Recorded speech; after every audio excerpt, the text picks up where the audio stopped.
Обычно в таких случаях тебя кто-нибудь знакомит, но сегодня утром они сказали: «Рик, ты сам по себе».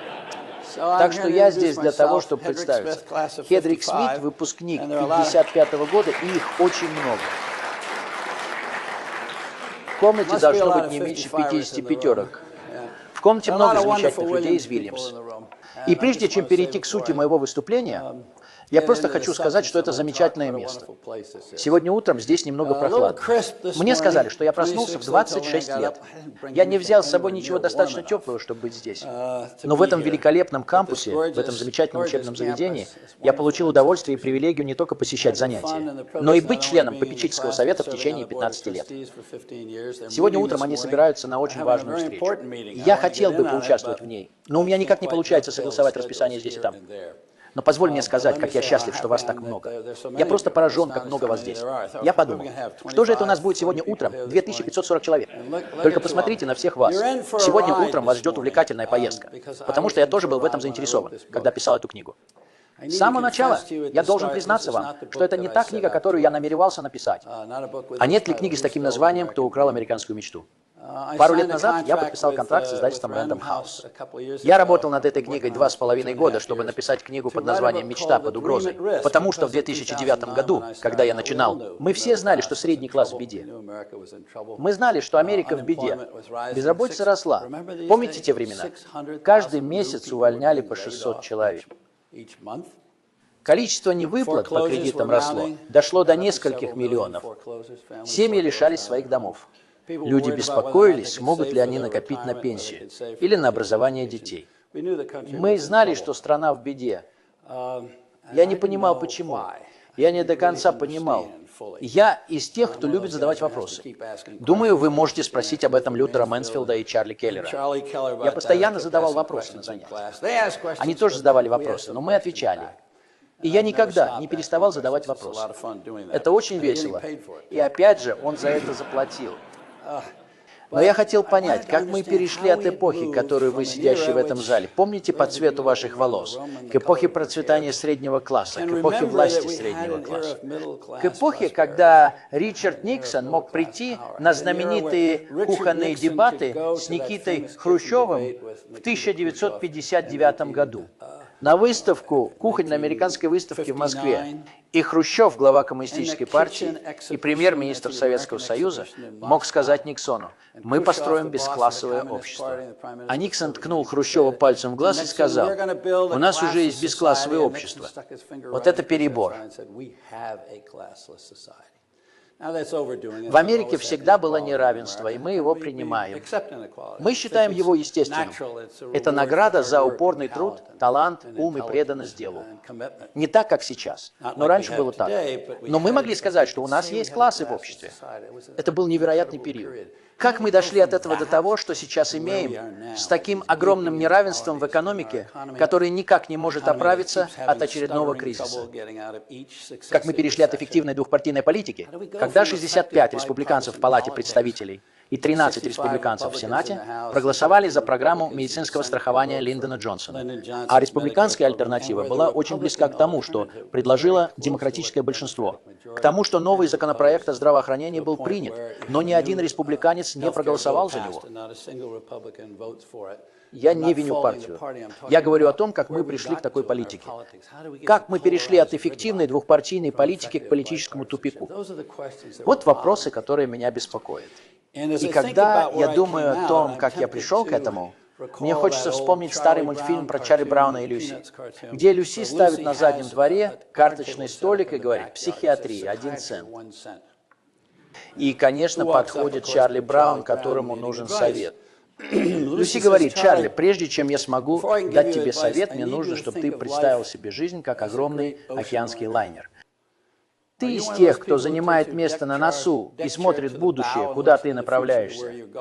Или ты из тех, кто занимает место на карме и оглядывается назад, чтобы посмотреть, откуда ты пришел?» Чарли немного подумал и почесал затылок. Он сказал: «Люси, у меня проблема с тем, чтобы разложить свой стул».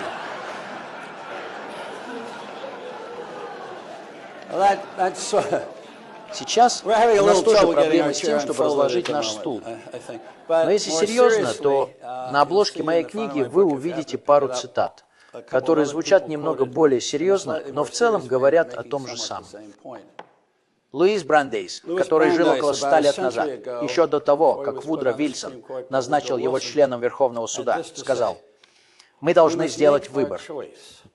У нас может быть демократия или богатство, сосредоточенное в руках немногих, но мы не можем иметь и то, и другое». Стоит задуматься. А потом другой очень красноречивый джентльмен, Джон Гарднер, после ухода из кабинета Линдона Джонсона и создания общественной правозащитной организации Common Cause, сказал: «Послушайте эти слова, они очень красноречивы. Мы стоим на краю пропасти. Цивилизации гибнут от разочарования. Если достаточное количество людей сомневается в своем обществе, то все рушится. Мы никогда не должны позволять гневу, модному цинизму или политической предвзятости затуманивать наше видение. Мы не должны отчаиваться в республике».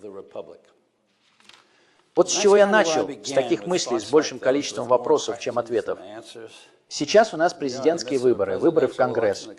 Нам нужно выбрать президента, нам нужно выбрать новый Конгресс. У нас, наверное, больше вопросов, чем ответов. Мы, вероятно, больше не доверяем всем политикам, чем доверяем кому-то одному и не знаем, куда движется наша страна. Это меня и подтолкнуло. Я сказал: это книга репортера. Я учился на протяжении всей работы над ней. Я думаю, мы все знаем, что если мы будем честны с собой как репортеры, то будем освещать историю на ходу. В наших репортажах есть пробелы. Мы не видим тенденций, не видим закономерностей. И у нас нет времени вернуться и заполнить их. Вот что я пытался сделать в этой книге. Вернуться и заполнить их. Я делал это в первую очередь для себя, потом для своих детей, потом для внуков, а потом для всех вас. И интересно, что вы видите, когда возвращаетесь и пересматриваете, потому что многое из того, о чем я пишу и рассказываю, это материал, который я освещал раньше, и который в некотором смысле я должен был видеть лучше, когда сам через это проходил. Так что это одновременно и открытие, и поэтому это увлекательно, и это смущает. Потому что я должен признать, что было много очень важных вещей, которые я не заметил.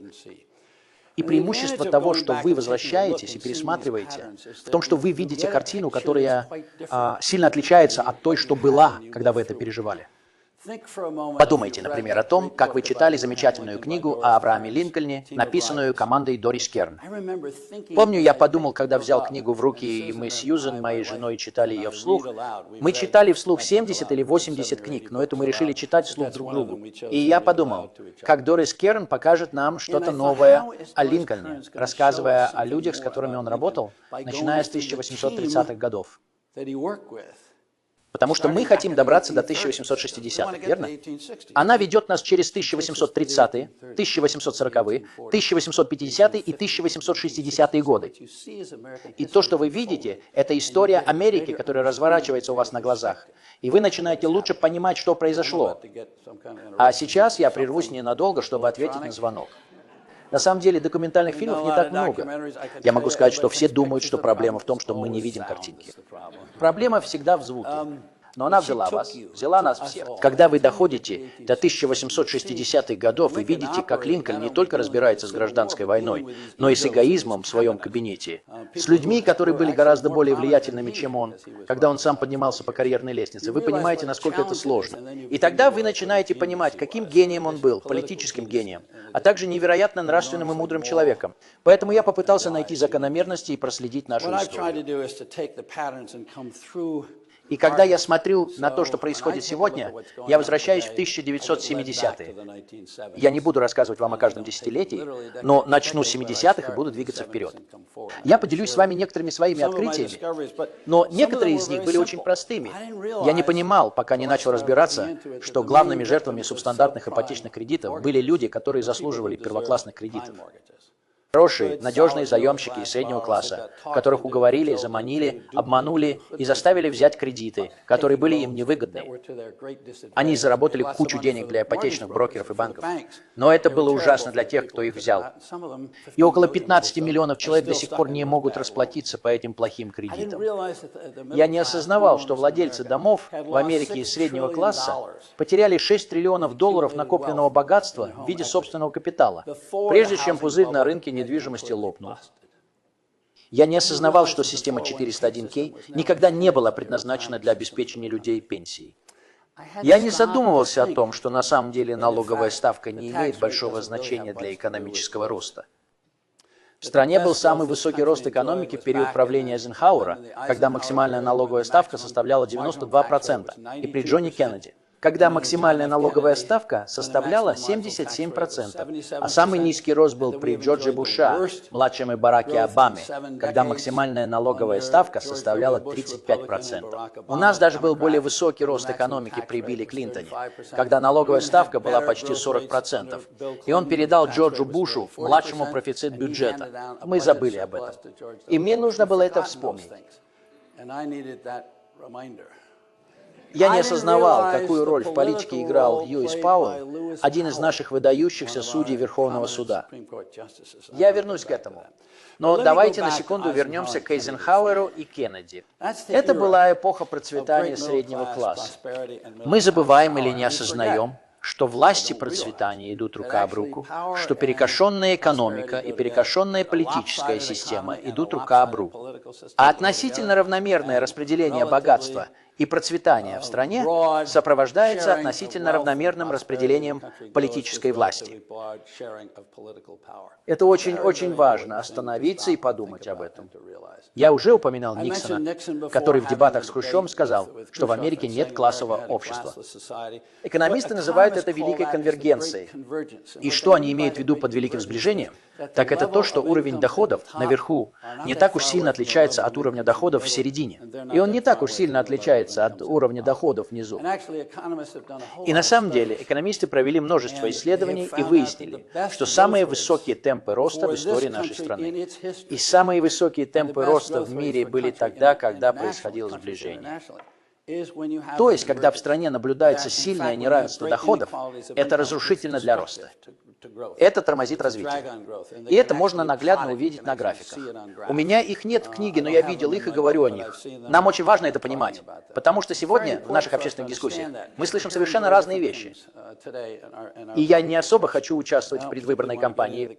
Я просто хочу рассказать о том, что я узнал из истории нашей страны, и о том, как работает наша экономика. В 1940-х, 1950-х, 1960-х и 1970-х годах экономика нашей страны процветала. И не только потому, что Америка была мировым лидером после Второй мировой войны, а наши враги в Японии и Германии, и наши союзники в России были истощены после войны. Но к 1960 годам они почти восстановились, и мы все еще процветали. И мы процветали отчасти благодаря этому общему процветанию. У нас были такие бизнесмены, как Чарли Уилсон из General Motors и Ред Джонс из General Electric, и Фрэнк Абрамс из Standard Oil в Нью-Джерси. И они верили в то, что нужно делиться богатством. Это было частью деловой этики того времени. Это было время, которое некоторые из нас, возможно, помнят, когда мы читали книгу Кена Гелбрейта «Промышленное государство в колледже». Они верили в то, что называли капитализмом заинтересованных сторон. И это слово очень важно. Заинтересованные стороны – это люди, группы, коллективы, которые были заинтересованы в успехе корпорации и экономики. Конечно, это включало и акционеров, но также и менеджеров, сотрудников, поставщиков, кредиторов, клиентов.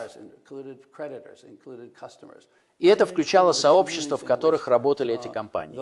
Это сильно отличалось от современного представления о капиталистическом обществе, где основное внимание уделяется капитализации, повышению стоимости акций и игре на Уолл-стрит. Но мы к этому еще вернемся. Так что эти люди верили в это. Это было частью их мировоззрения. Если ты хороший менеджер, то поступаешь именно так. И были люди, которые писали книги о менеджменте, и они говорили именно об этом. Если вы вернетесь в прошлое, то сможете найти цитаты. Я нашел их и процитирую некоторых из этих людей. Один из самых интересных показателей общего процветания и результатов этой философии капитализма заинтересованных сторон заключается в том, что если вы посмотрите на период с 1945 по середину 70-х годов, производительность труда в Америке выросла примерно вдвое. Она выросла на 97%. А средняя заработная плата или оклад среднего американца, я не имею в виду только работников конвейера, владельцев малого бизнеса, которые работают в магазинах, продуктовых магазинах, аптеках, сантехников, электриков, да кого угодно. Она выросла на 95%. Производительность труда выросла на 97%, зарплата на 95%. Это означало, что доходы распределялись более равномерно. Люди в центре страны получали больше от роста производительности, экономики, прибыли корпораций. Я уже говорил, что процветание и власть идут рука об руку. Если вы вспомните этот период, а мы с вами его застали, то это был период огромного влияния и власти народа. Сегодня люди очень разочарованы тем, что Вашингтон не реагирует, что Вашингтон их не слушает. Это видно из опросов. Могу сказать вам, что это абсолютная правда. Я наблюдал это вблизи. Люди правы в своих чувствах. Они не обращают внимания. Они не слушают, они не замечают. Но в 50-х, 60-х и 70-х годах они очень внимательно следили за происходящим. Вспомните движение за защиту окружающей среды. 22 апреля 1970 года 20 миллионов американцев вышли на акции протеста против загрязнения воздуха и воды в стране. Им надоело, что в Смогала так много вредных веществ. Им надоело, что река Кайахога в Кливленде была настолько загрязнена промышленными отходами, что буквально горела. Им надоел асбест в подвалах. Им надоел запах и вид загрязнения практически везде, куда ни посмотри. Они видели водоросли в реке Потамак. Я помню, как разговаривал с Кеннеди. В то время в реке даже нельзя было купаться. Это было невозможно. Это было вредно для здоровья. И это вызвало огромный общественный резонанс. И уже через год Конгресс принял 7 важных законов об охране окружающей среды. Закон о чистом воздухе, закон о чистой воде, закон о безопасной питьевой воде, закон о токсичных веществах и так далее. Ричард Никсон, который любил проводить время с руководителями крупных компаний и лидерами бизнеса, был большим поклонником их встреч в заведении Бибери и Боза в Ки-Бискейне или в Сан-Клементе, верно? Он не был сторонником защиты окружающей среды. На самом деле, я разговаривал с Биллом Рукселхаусом. Это удивительно. У меня есть несколько цитат от Билла Рукселхауса, моего друга, который был первым главой ЭПА. Он рассказывает, как трудно было заинтересовать Никсона вопросами экологии. Он сказал, что ему было все равно, но он сделал все это. Он создал ЭПА, Совет по качеству окружающей среды. Почему? Потому что он реагировал на общественное давление. Ему пришлось двигаться в этом направлении. Как сказал мне Рукселхаус, так должна работать демократия.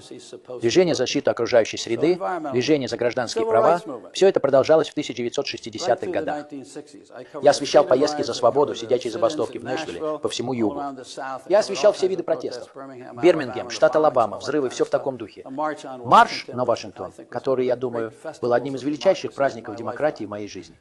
Все это было под давлением. Через год после марша на Вашингтон, 28 августа 1963 года, Конгресс принял закон о гражданских правах, положив конец южному обструкционизму, который продолжался уже 10 лет или больше. Год спустя они приняли закон об избирательных правах.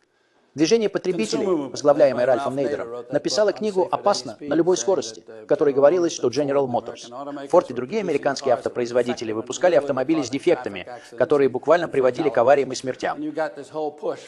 И это привело к тому, что появилась маркировка, повысилось качество продукции, усилился контроль над рынком, чтобы он работал честно. Женское движение, рабочее движение, движение за мир. Рабочее движение очень важно. Сейчас люди часто недооценивают его важность. Это было основой уровня жизни среднего класса.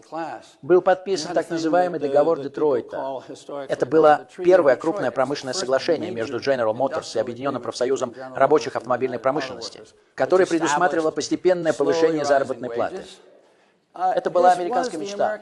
Это было воплощением американской мечты.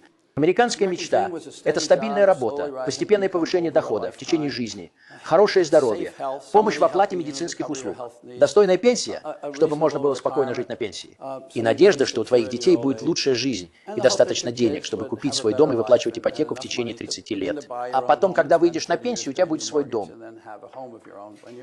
Вот что это было. И это было закреплено в договоре. Его скопировали Ford, Chrysler, Steel, производители резины, атомной и электрической промышленности. Но его скопировали и многие работодатели, не входящие в профсоюзы. Многие работники, не входящие в профсоюзы, тоже получили выгоду от договора Детройта. Это стало основой для уровня жизни среднего класса. Все эти движения за мир, за права трудящихся, за права женщин, за права потребителей, за защиту окружающей среды, за гражданские права. Посмотрите, какие они разные. И все они были разные.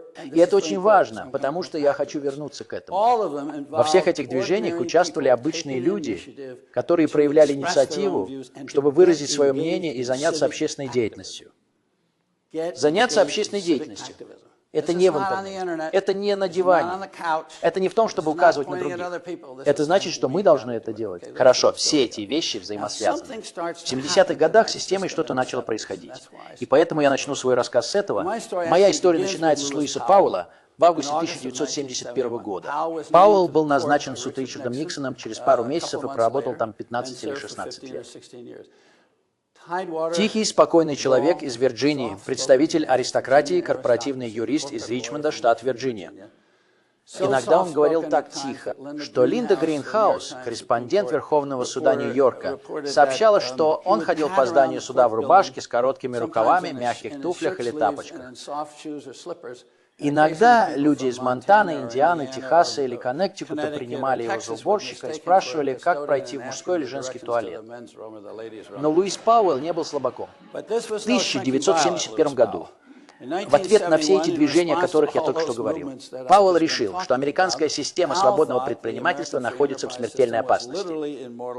Я думаю, он немного преувеличивал, но они определенно были в обороне. И он сказал, что нужно что-то делать. Его друзья посоветовали ему написать докладную записку о том, что он думает. Он дружил с людьми из торговой палаты США и написал то, что сейчас известно в истории как меморандум Пауэлла. Это буквально корпоративный манифест, как манифест Коммунистической партии Маркса. Это призыв к бизнесу. Вливайтесь в игру. Вы не на том поле, где действительно что-то решается, а в Вашингтоне, округ Колумбия. Там решаются политические вопросы. Открывайте там офисы, организуйтесь, определите своих врагов, агрессивно атакуйте их, наказывайте их, вознаграждайте своих союзников, объединяйте свои деньги, перестаньте ссориться между собой. Вот что нужно делать. Я выразился немного резче, но его язык довольно суров. Действуйте, или у нас будут большие проблемы, и наша система рухнет. Это 1971 год. Ирония в том, что многое из того, что его беспокоило, Агентство по охране окружающей среды, Управление по охране труда и техники безопасности, Совет по безопасности шахт, было создано при администрации Никсона. Парень, который собирался назначить его в Верховный суд, очень переживал, что государственное регулирование душит бизнес. Ну, меморандум Пауэлла произвел эффект разорвавшейся бомбы. И вот что я не понимал. Во-первых, он был написан в тайне, так что никто из нас тогда не знал о меморандуме Пауэлла. Он был разослан среди руководителей бизнеса, и СМИ его не видели. Историки нашли его гораздо позже. Не так поздно, как я, но другие нашли его задолго до меня. Но в то время никто не понимал, насколько это было важно. Мы видели доказательства. Я расскажу об этом через минуту. Но мы не понимали, какое это оказало влияние. Когда Пауэлл писал свой меморандум, в Вашингтоне было 175 американских компаний, которые лоббировали Конгресс и администрацию, чтобы продвигать интересы своих компаний. 10 лет спустя их стало 2425. Когда Пауэлл писал свой меморандум, не существовало такого понятия, как круглый стол бизнеса. Круглый стол бизнеса – это группа из 150-180 крупнейших корпораций Америки. Это самый влиятельный политический голос бизнеса в Америке. Он появился только через 4 месяца после того, как был опубликован меморандум Пауэлла. И руководители этих крупных компаний, с которыми я встречался и разговаривал, Ирвинг Дюпон, Ирвинг Шапиро из Дюпона, Редж Джонс из G и другие. Они создали эту группу, и она стала очень влиятельной. Национальная федерация независимых предприятий, представляющая малый бизнес, начала активно действовать. Национальная ассоциация производителей перенесла свою штаб-квартиру в Вашингтон. Люди прислушались к тому, что сказал Пауэлл. К 1980 году в Вашингтоне работало 50 человек, представляющих бизнес-ассоциации. Было 9 зарегистрированных корпоративных лоббистов и 8 специалистов по связям с общественностью. Количество корпоративных лоббистов и специалистов по связям с общественностью превышало число членов Конгресса в 130 раз. И это была армия Пауэлла, и она оказала огромное влияние. Мы начали замечать это влияние, не осознавая, что это была армия Пауэлла. Знаете, что интересно? Когда я вернулся к этому вопросу, то понял, что самые значительные изменения в американской истории за последние 50 лет произошли после избрания Рональда Рейгана и его вступления в должность в 1981 году. На самом деле, поворотный момент случился 2 или 3 годами ранее. Самым важным конгрессом за последние 50 лет был Конгресс 1978 года. года. Тогда демократы контролировали и Палату представителей, и Сенат, а Джимми Картер был президентом. И почему я так говорю, сейчас объясню.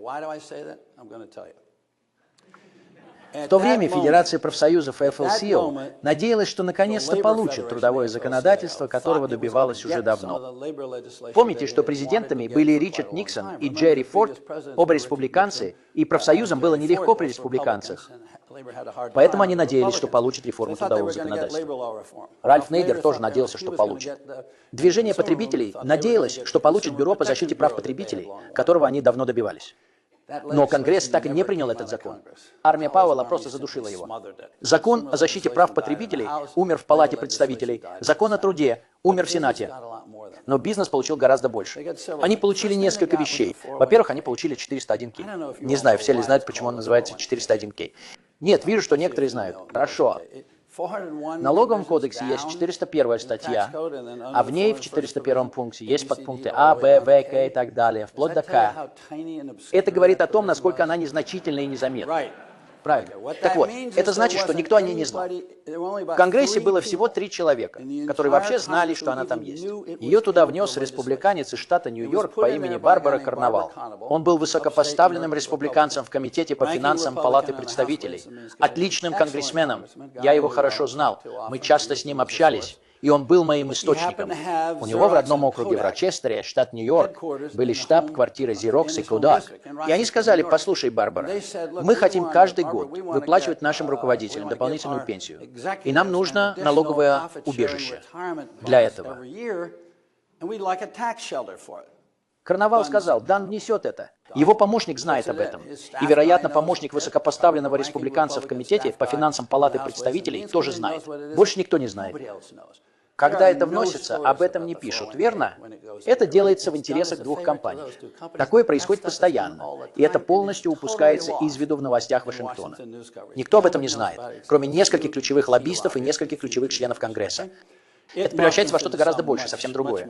Это имеет огромное долгосрочное влияние, о котором я, возможно, не успею рассказать, но позвольте мне просто сказать, что к тому времени, когда это было принято инвестиционными фондами, некоторые из представителей которых, несомненно, находятся сегодня в этом зале, это уже стало чем-то другим. Власть народу. Сделайте свою пенсию сами. Зачем позволять это делать вашему боссу? Каждый может это сделать. Это просто. В 1990-х годах это казалось простым делом. В 2000-х годах это стало действительно трудным делом. И это обернулось катастрофой. Но из-за этого сотни миллиардов долларов были переведены с корпоративных счетов на счета частных лиц. Это оказало огромное влияние на средний класс, если разобраться в истории. Во-вторых, они изменили закон о банкротстве корпораций в соответствии со старым законом о банкротстве. И это звучит как бред, но это имеет огромное влияние на экономику, очень широкое влияние. В старые времена закон о банкротстве корпораций превращал корпорацию в банкрот. Корпорация банкрот, как только она подает заявление, попадает в руки судьи по делам о банкротстве или доверительного управляющего. Причина в том, что банкротство – это болезненный процесс. Каждый что-то потеряет. Работодатели, акционеры, работники, кредиторы пострадают все. Так что, если ты передашь это дело в руки нейтральных лиц, они распределят боль поровну. И обычно это был генеральный директор, вышедший на пенсию, генеральный директор какой-нибудь другой компании, который разбирался в бизнесе, знал, как им управлять, но просто-напросто не был вовлечен в корпорацию. Они изменили закон о банкротстве таким образом, чтобы руководство существующей корпорации сохраняло контроль над корпорацией и над всем остальным. Процесс банкротства.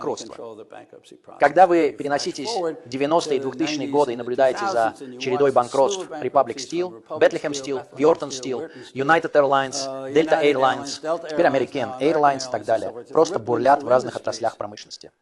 В конце концов, с менеджментом все в порядке, и настоящий удар нанесен. Больше всего пострадали акционеры, которые вложили деньги в компанию, но обанкротились.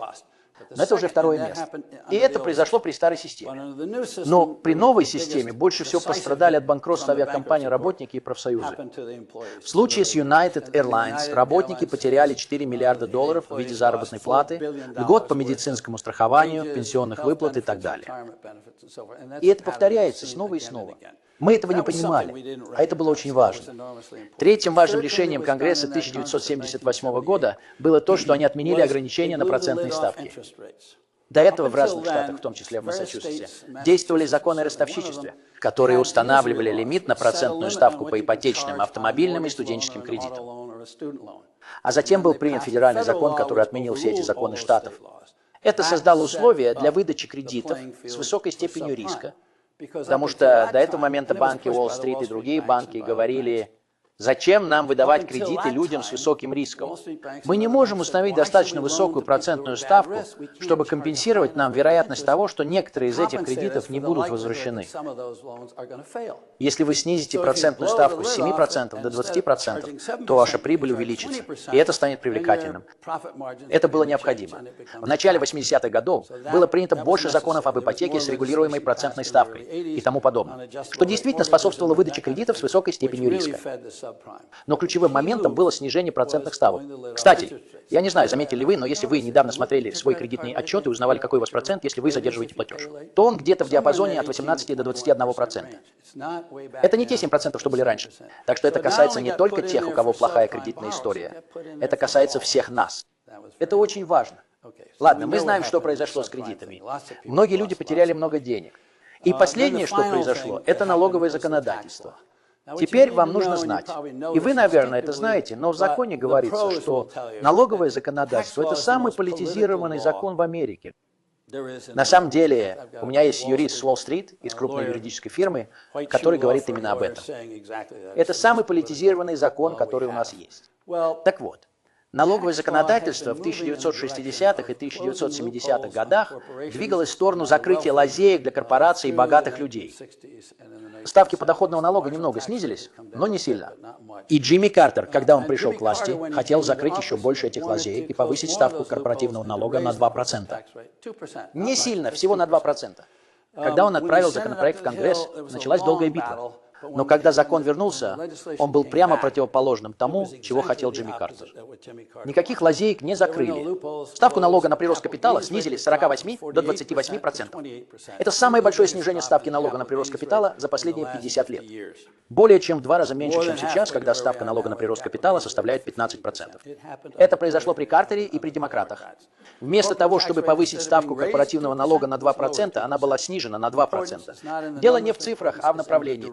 Направление налоговой политики изменилось.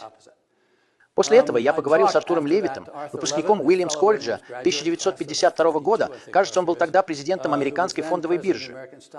Я спросил его, что произошло на этом конгрессе, потому что я не знал о меморандуме Пауэлла.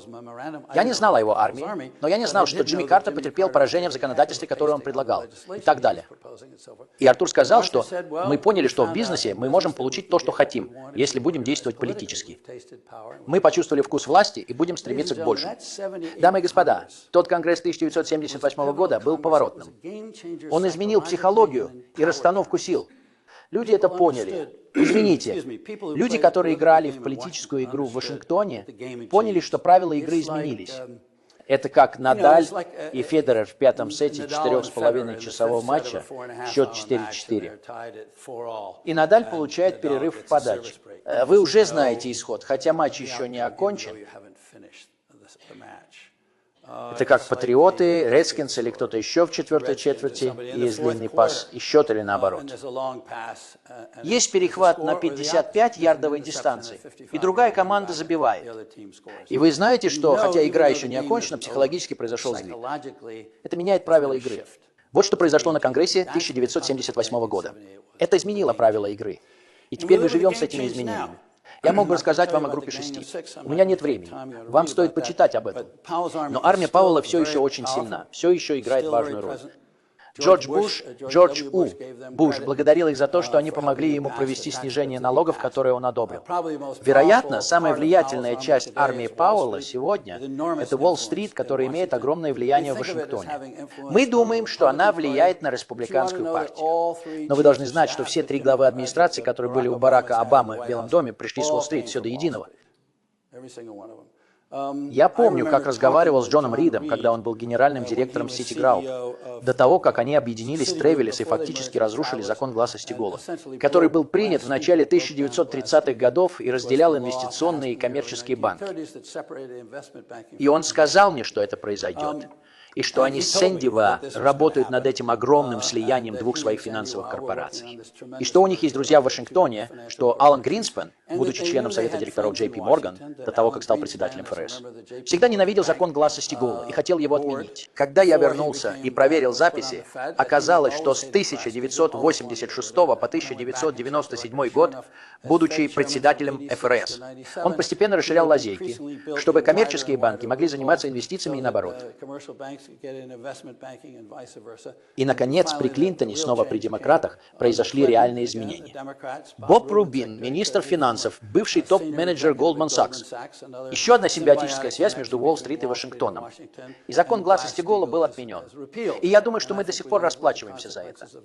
Конечно, есть те, кто с этим не согласен, но попытка восстановить закон Гласса-Стигула и Барака Обамы провалилась. У нас есть закон Воки, но он был смягчен.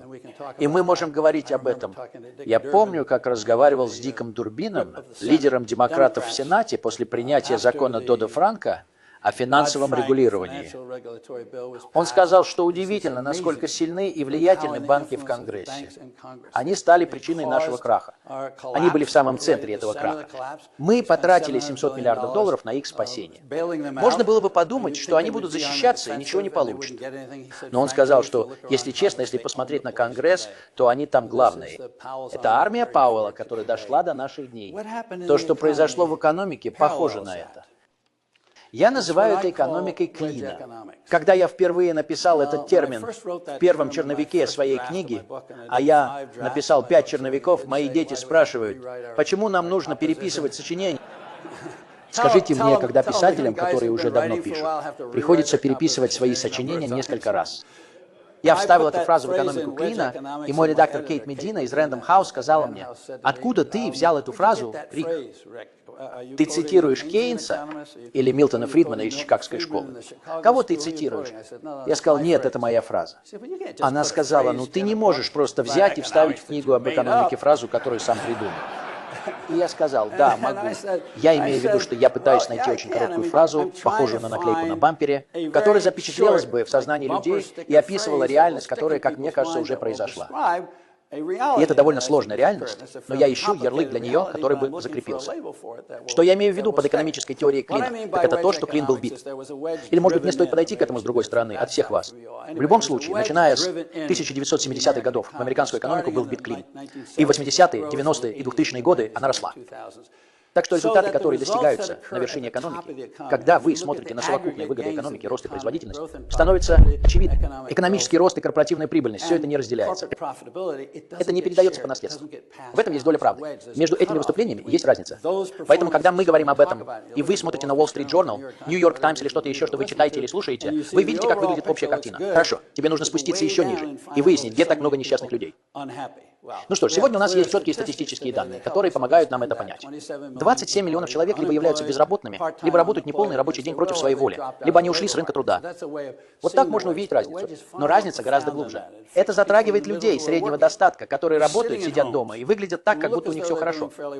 На самом деле, я помню, что в благотворительных фондах Pew есть Центр для общественности и средств массовой информации.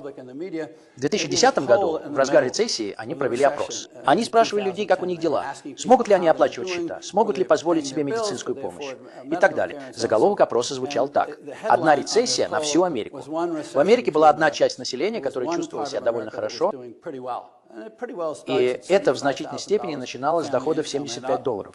И выше для семей с доходом от $100 и выше. А люди, которые жили очень плохо, не могли оплачивать ипотеку, не могли позволить себе медицинскую помощь, занимали деньги у друзей и родственников. Они влезали в долги, объявляли себя банкротами. И все, что было ниже этого уровня в $75, было совершенно другой экономикой. На самом деле произошло разделение между ростом и производительностью и ростом уровня жизни среднего класса.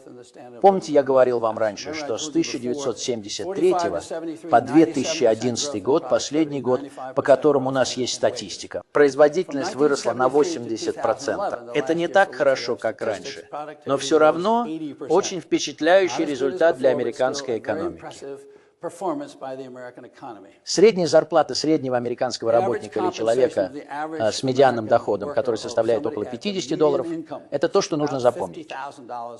Представьте себе семью из 4 человек, которая живет на $50. Это то, что делают большинство американцев.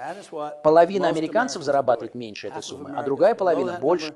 При таком уровне зарплаты за последние 38 лет выросли на 10%, производительность на 80%, а зарплата на 10%. Доход семьи вырос на 10%. Теперь Бюро переписи населения говорит, что нельзя просто смотреть на доход семьи. Ты должен разобраться в этом. Пригласи женщин на работу, потому что у нас стало больше женщин, которые работают больше часов, и это приведет к небольшому росту доходов домохозяйств. Быстрее! А что, если ты просто взглянешь на работающих мужчин? Если взять мужчин, работавших в 1978 году, и мужчин, работавших в 2011 году, на среднем уровне, то это будет равносильно смерти. На самом деле, в 2011 году этот показатель был немного ниже, чем в 1978 году. Это 3 десятилетия движения в никуда. Зарплата генерального директора выросла примерно на 305,4%. Доходность людей, занимающих лидирующие позиции, составляет 1%. 600%. Доход людей, занимающих средние позиции, равен нулю. 0 – это 600%. Вот о чем я говорю, когда говорю об экономике клина. И почему это происходит. Это происходит по нескольким причинам. Но одна из причин заключается в том, что в деловой этике происходят огромные изменения. Я потратил некоторое время и рассказал несколько историй об Элли Данлопе, работающем бензопилой парня, который прославился тем, что приходил в компании и менял их с помощью резки. Обычно он сокращал подразделения, продавал заводы, переносил фабрики за границу, в Мексику и другие места. И Донна выразилась предельно ясно. Он держал биржевую сводку прямо перед своим офисом. Он сказал, что моя работа заключается в том, чтобы поднять цену акций. Моя работа заключается в том, чтобы люди, которые владеют этой компанией, получали более высокую прибыль, более высокую цену и более высокий заработок. В этом и заключается моя работа. Это не капитализм заинтересованных сторон, это капитализм акционеров. Джек Уэлч был непревзойденным менеджером, золотым стандартом, в зависимости от того, цитируете ли вы журнал «Бизнес Вик» или «Форчин». Или, как выразился Ньюсвик в конце 90-х, они опубликовали обложку под названием «Наемный убийца». И у них все получилось. Уэлч был на вершине, но они обошли руководителей крупнейших корпораций Америки и количество сокращенных рабочих мест. Уэлч сократил 130 тысяч рабочих мест, четверть штата Дж. Меня поразила одна цитата от высокопоставленного руководителя Дж. Я просто помню, что Джек Уэлч считался золотым стандартом, идеальным лидером среди других руководителей компании. Понимаете? Высокопоставленный руководитель Дж говорит, что работать на Джека Уэлча – это как на войне. Кто-то всегда страдает. Это парень, который был частью его команды. Люди на рабочих местах чувствовали себя совсем по-другому. Уэлч просто не принимал то, что принимал его предшественник. Его непосредственным предшественником был Редж Джонс. Он был генеральным директором, который был заинтересован в компании. А Джек Уэлч, который занял его место буквально на следующий день, был генеральным директором, заинтересованным в акциях. Это произошло почти мгновенно. Это произошло так быстро в ИДЖ, но в Америке это происходит медленнее. Но в целом у нас произошли большие изменения в том, что касается целей руководителей высшего звена. И у нас произошли огромные изменения в распределении благосостояния. Теперь они будут говорить вам, как они говорили мне, когда я проводил исследования. Смотрите, Рик, таков мир. Таковы технологии, таковы рыночные силы, такова глобализация. Этому нельзя сопротивляться. Людям наверху платят столько, сколько они заслуживают. Это их талант, это их тяжелый труд.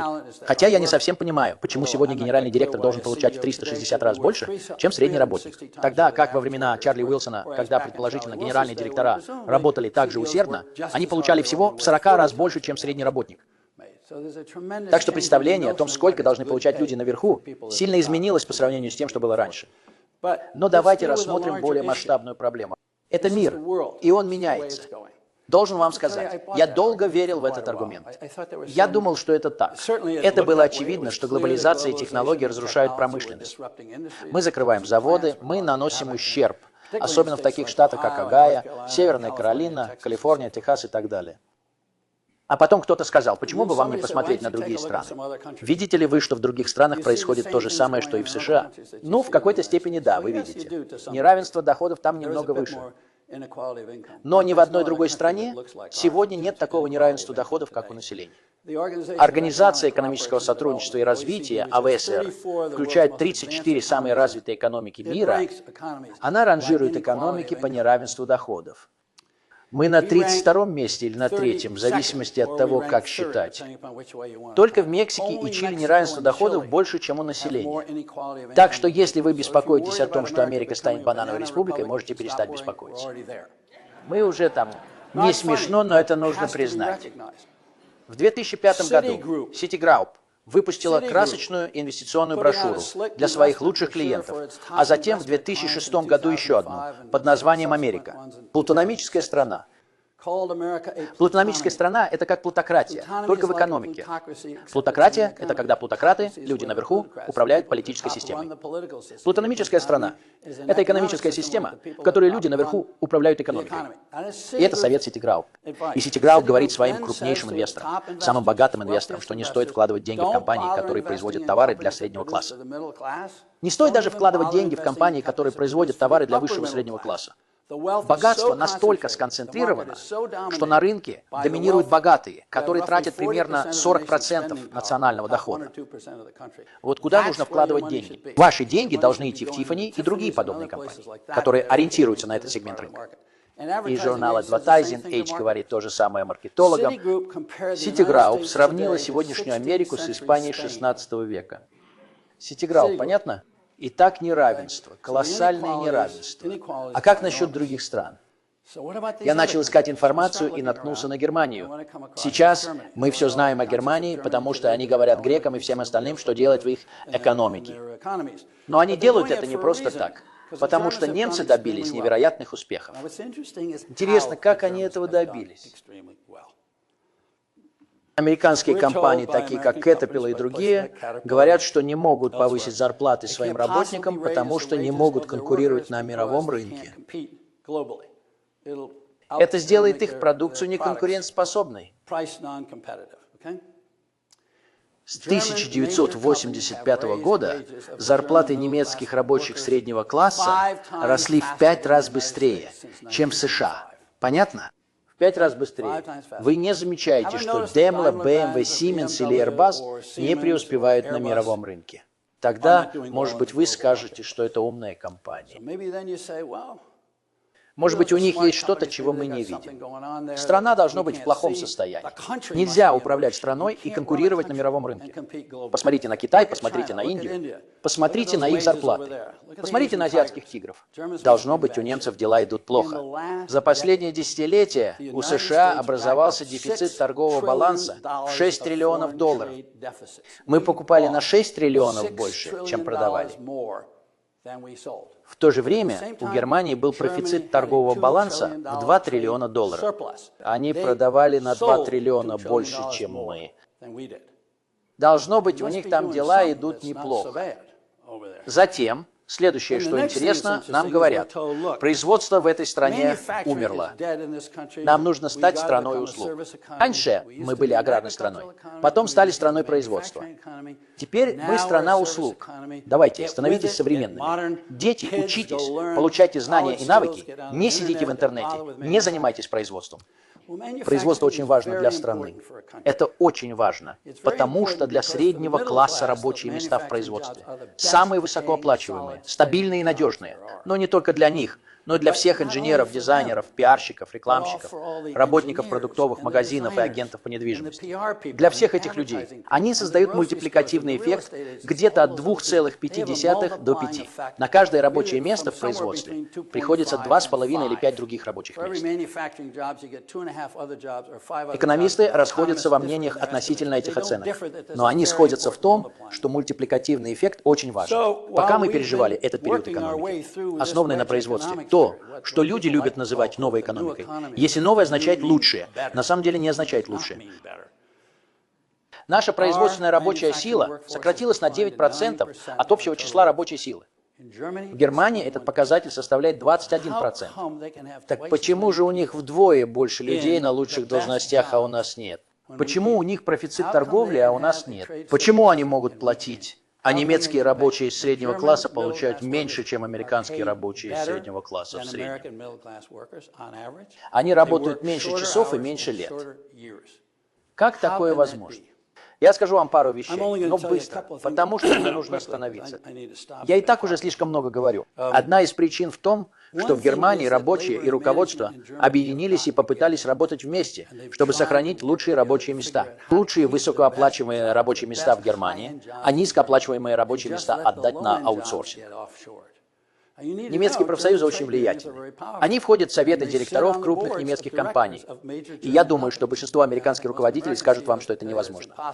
Мы не можем так работать. Но в этом есть свои преимущества. Можно кое-что придумать. Я приведу один пример. Когда Германия начала приходить в упадок, как и мы, и уровень безработицы начал стремительно расти, немецкие работодатели и профсоюзы сели за стол переговоров и нашли решение. Они сказали, мы не хотим, чтобы миллионы людей остались без работы. Есть ли другой способ это сделать? И они придумали сокращенную рабочую неделю. Сокращенная рабочая неделя означает, что вместо 40 часов в неделю они работают 30 часов. Они сказали, давайте все будем работать по 30 часов в неделю. Вместо того, чтобы увольнять людей. Все пострадают, но у нас не будет миллионов безработных. У нас нет людей, которые не могут платить по ипотеке, потому что у них нет работы. У нас нет людей, которые пополняют ряды безработных, поэтому у нас больше государственных пособий и меньше налогов, которые приходится платить стране. Это всего лишь один пример. Если немецкая небольшая фирма, которую в Германии называют Mittelstand, хочет экспортировать свою продукцию, то государство помогает ей. Это может быть федеральное правительство или правительство штата. Если у вас относительно небольшая фирма с оборотом, скажем, от 10 до 100 или 200 миллионов в год, то отправлять своих сотрудников на продажи и маркетинг в Китай, Индию, Новую Зеландию, Австралию, Японию и любую другую страну очень дорого. Поэтому правительство Германии организует торговые выставки в Шанхае, Веллингтоне, Квинсленде, Токио. Они приглашают немецкие и другие небольшие фирмы, и те получают государственную поддержку. И тогда компании сами могут продавать свою продукцию. У них есть шанс выйти на этот рынок. Это всего лишь два примера. Они нашли способ сотрудничества. Теперь это звучит знакомо? Если вернуться к тому, что немцы сегодня практикуют корпоративный капитализм, мы практиковали его раньше, и он отлично работал. Немцы практикуют его сегодня, и он отлично работает сейчас. А мы практикуем акционерный капитализм, и он не работает. Извините, он работает. У корпораций рекордные прибыли, а люди, стоящие во главе корпораций в Америке, зарабатывают много денег. Но для страны в целом это не работает. У нас системная проблема. Если посмотреть на то, что произошло с нашим экономическим развитием за последние 20 лет, то можно увидеть кое-что интересное. Это выходит за рамки дебатов, которые мы ведем 3 и 16 октября и так далее перед выборами. Это намного серьезнее. До 1990 года США требовалось в среднем около 20 месяцев, чтобы выйти из рецессии и вернуться на прежний уровень. Я говорю о уровне безработицы. Если до этого безработица составляла 5%, то на восстановление уходило 20 месяцев. В рецессию 1991-1993 годов потребовалось 26 месяцев. В рецессию 2001-2003 годов потребовалось 46 месяцев. В нынешней рецессии мы находимся уже 43 месяца. И нам повезет, если мы выйдем из нее, скажем, через 60 месяцев. Я понятия не имею, сколько это будет. Но это будет намного дольше, чем в прошлый раз. Каждый раз, когда мы входим в рецессию, на выход из нее требуется больше времени. Почему? Ну, экономисты, которых я читал, говорят, что это из-за слабого потребительского спроса. В 50-е, 60-е и 70-е годы, когда экономика процветала, двигателем экономики был сильный потребительский спрос. Это необходимо. Сегодня американской экономике не нужен капитал. У бизнеса почти $2 триллиона наличными. Мой источник Алан Гринспен. Я говорил с ним об этом. Хорошо? В прошлом году они потратили $500 миллиардов на выкуп собственных акций, потому что не знали, что еще делать с деньгами. Они не строили новые заводы и не закупали оборудование. Это не потому, что у них не было денег. Просто у них не было клиентов. Не было спроса. 10 дней назад в Нью-Йорк Таймс была статья в разделе бизнеса. У венчурных фондов есть деньги, которые они могли бы вложить в образование, но они не знают, что с ними делать, и думают о том, чтобы вернуть их инвесторам. Это не проблема. Проблема в том, что этот круг роста не работает. Если вы будете платить своим работникам достойную зарплату, которая будет расти, а не оставаться на одном уровне, то они будут тратить свои деньги, и это заставит бизнес расширять производство, чтобы удовлетворить спрос.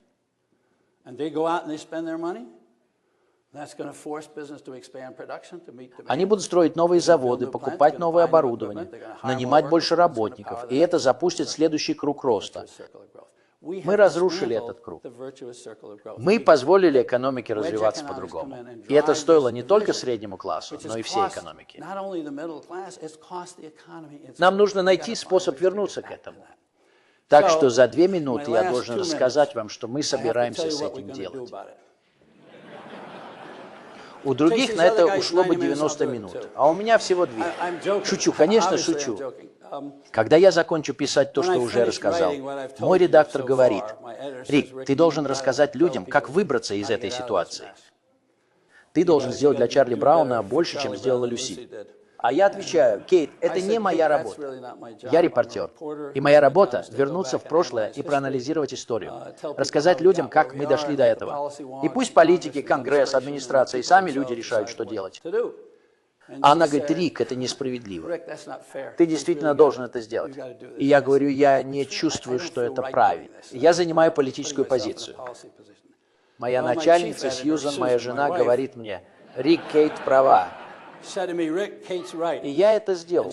Так что в конце книги есть 2 главы, одна из которых посвящена экономике, а другая – политической реформе. Я не так много говорил о политике, но в книге много о ней написано. Нетрудно придумать какие-то разумные вещи. У нас есть налоговая система, которая поощряет компании за перенос рабочих мест за границу. Они платят более низкую налоговую ставку, когда работают за границей, чем в этой стране. Если мы хотим, чтобы в этой стране были рабочие места, если мы хотим потребительский спрос, то просто нет смысла так делать.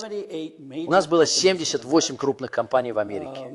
Goldman Sachs, Merck, Standard Oil из Нью-Джерси, General Electric. Я не могу. Или Лили. Их целая куча. Они заплатили 0 налогов и заработали миллиарды долларов в период с 2008 по 2010 год. Моя любимая компания General Electric, которая получила от федерального правительства возврат в размере 4,5 миллиарда долларов за эти 3 года. Знаете, они получают кредиты за убытки прошлых лет, так что они могут их перенести на будущее. Они получают кредиты за инвестиции в исследования и разработки. Есть и другие вещи, которые они делают, и которые с нашей точки зрения, как страны, являются желательными. Так что не все эти кредиты были получены за рубежом, но большая их часть была. И когда компании зарабатывают много денег за границей, они говорят правительству и нашим политическим лидерам: «Смотрите, у нас $1 триллион за рубежом». Это происходит прямо сейчас. Это началось 5 или 7 лет назад. Это происходит прямо сейчас. У нас $1 триллион прибыли за рубежом. Если мы их вернем, то будем платить налог по ставке 35%. Но мы не хотим этого делать. Если вы хотите вернуть эти деньги, и мы сможем использовать их для создания рабочих мест в Америке, что звучит здорово, тогда мы хотим снизить налоговую ставку. В 2005 году они договорились и получили ставку налогов 5%. Компании, работающие в Америке, платили 34-35%, почти столько же, сколько корпоративный налог. Компании, которые получали прибыль за рубежом, платили 5% с разрешения администрации и Конгресса. Они обещали, что эти деньги пойдут на создание рабочих мест в Америке. Экономисты подсчитали, что 90% этих денег пошли на дивиденды владельцам и руководителям. 10% пошли на создание рабочих мест. Так что это была не очень выгодная сделка. Мы не должны больше так делать. Но мы можем закрыть эту лазейку. Еще один способ стимулировать потребительский спрос – заставить банки помочь домовладельцам, которые оказались в сложной ситуации, рефинансировать их кредиты. Они до сих пор выплачивают 8 или 9% по кредитам, которые взяли в 2005 году. 6, 7, 8, неважно. А если бы они взяли новый кредит сегодня, то могли бы рефинансировать его под 3,5 или 4%. Разница между 3,5 или 4% и 8 или 9% – это потенциальный спрос. Если бы они рефинансировали свои кредиты, то смогли бы удовлетворить этот спрос. А банки скажут, что они потеряют деньги. И это правда. Они потеряют деньги. Если бы они могли получить 8 или 9%, и это люди, которые каждый месяц выплачивают ипотеку. Они не бездельники, не неудачники. Они застряли в домах, которые стоят меньше, чем их ипотека. И они не могут рефинансировать кредит. Банки скажут, что они потеряют деньги, и не захотят этого делать. И я думаю, что наш ответ будет таким: да, вы потеряете деньги, но мы уже один раз вас выручили, и теперь ваша очередь поделиться деньгами и помочь этим людям. Потому что это нужно всей стране. Это нужно не только этим людям, это нужно всей стране. У меня есть еще много подобных идей. Возможно, они вам не понравятся, но их легко придумать. Нам нужно восстановить инфраструктуру в этой стране. Наши дороги, мосты и порты – это катастрофа. По оценкам Торговой палаты США, мы теряем $1 триллион в иностранной торговле из-за того, что наша инфраструктура сильно отстает от мировой. Это одна из немногих вещей, в которых, согласно Торговой палате и FLCO, есть и другие. Например, мы могли бы ввести систему индивидуального налогообложения. Но самое важное должно произойти в политике. А теперь я возвращаюсь в 60-е. Дамы и господа, большинство из нас хочет, чтобы Вашингтон изменился. Но позвольте мне сказать вам, что он не изменится, если вы оставите все как есть. Им нравится, как все устроено сейчас. Лоббисты зарабатывают кучу денег. Люди, которые платят лоббистам. В 2009 и 2010 годах на лоббирование было потрачено $7 миллиардов. Это была одна из самых быстрорастущих отраслей в Америке, в то время как экономика находилась в упадке. Я серьезно. И расходы были неравными. 65% в пользу бизнеса и, более того, в пользу интересов потребителей. Я имею в виду, что это совершенно неравномерно. Теперь это армия Пауэлла в высшей степени. Это не изменится. Члены Конгресса ненавидят сбор средств, но им нравится система, которая позволяет им оставаться на своих постах. Большинству из них. Они борются за 34 из 435 мест в Конгрессе. Есть еще 8 или 10 мест в Сенате. В этом году у них действительно серьезная конкуренция. Они не хотят находиться в этих штатах. Но большинство остальных вполне довольны тем, как все устроено. Пока мы говорим о нашей политической системе в третьем лице. Вернемся к английскому языку. Пока мы говорим, что они должны это исправить, они этого не сделают. Это можно исправить только если мы сами это сделаем. Нам нужно заменить местоимение «они» на «мы», а их на «нас». Нам нужно вернуться к тому, что было в 1960-х годах. И когда я говорю об этом, люди спрашивают: «Рик, с чего нам начать? Повестка дня слишком обширна. Другая страна слишком сильна. Мы никогда раньше этого не делали». У меня есть друг по имени Эрни Кортес. Он организатор на юго-западе. В Аризоне, Нью-Мексико, Южном Техасе и Южной Калифорнии. Однажды он сказал мне: «Знаешь, Рик, не только власть развращает. Безвластие тоже развращает. Подумай об этом. Безвластие разрушает демократию в самом ее сердце». Помните, что сказал Джон Гарднер? Если достаточное количество людей потеряет веру в свое общество, так погибнут цивилизации. В этом много правды. В этом много правды. И если вы думаете, что шансы малы, и мы не справимся, и вы уже сделали все, что могли, это разумно. Это разумно. Так думают многие. Но представьте на минуту, что вы родились в сельском округе Алабамы в 1920-х годах, и шериф мог арестовать любого, кого хотел, особенно если это был чернокожий. А потом вам повезло, и вы переехали в Монтгомери, столицу штата. В Монтгомери дела обстояли лучше. Но все равно было плохо. Была сегрегация. Был черный ворон. Появилась новая героиня по имени Роза Паркс. Каждый день вы садились в автобус и ехали на работу. Вы садились в автобус сзади, как вам велели. А потом однажды вы сели в автобус спереди. И когда они сказали тебе, чтобы ты сел в заднюю часть автобуса, он сказал: «Я больше не буду садиться в заднюю часть автобуса». С меня хватит. Эта система несправедлива. Она не работает. Это неправильно по отношению к нам, ко многим из нас. Не только ко мне. И мы должны начать протестовать против этого. Они арестовали ее, и это стало началом бойкота автобусов в Монтгомери. А потом я участвовал в сидячих забастовках в Нэшвилле, Теннесси, Гринсборо, Северной Каролине и в поездках на автобусах в Алабаме и Миссисипи, чтобы отстаивать свободу. А потом я был там 28 августа 1963 года, и это был один из самых вдохновляющих дней в моей жизни. Мартин Лютер Кинг встал и сказал: «У меня есть мечта. Я мечтаю, что однажды мои чернокожие девочки смогут сидеть и есть вместе с белыми мальчиками, и у них будет равная жизнь». Но он сказал кое-что еще более важное, хотя это помнят хуже. Мы пришли требовать исполнения обязательств американской демократии, что все люди, как черные, так и белые, созданы равными и имеют право на жизнь, свободу и неотъемлемые права на жизнь, свободу и стремление к счастью. Это чувство несправедливости по отношению к власти очень сильное.